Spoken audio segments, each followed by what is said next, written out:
Hivi sasa ni saa 13 kamili kwa masaa ya kuzimu nchini duniani. Kijana mmoja ashtakiwa kwa kosa kuikata mdomo maiti na kuitumbua macho, akisingizio kuwa maiti imejua kisa kunyima busu na mpenzi wake.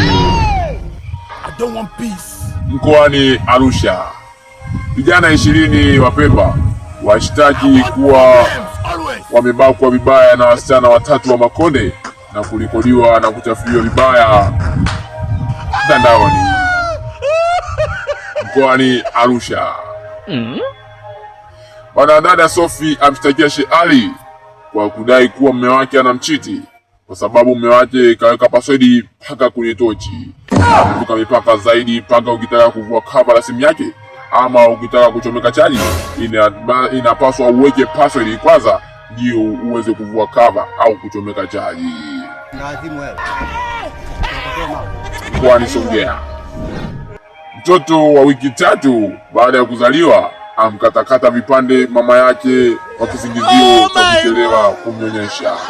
Jeshi la polisi baada ya kumkamata na kumfungia alitoroka kwa kukunja nondo na kukimbia, hata sasa hivi hajulikani yuko wapi, na jeshi la polisi linaendelea kufanya uchunguzi mpaka Marekani USA.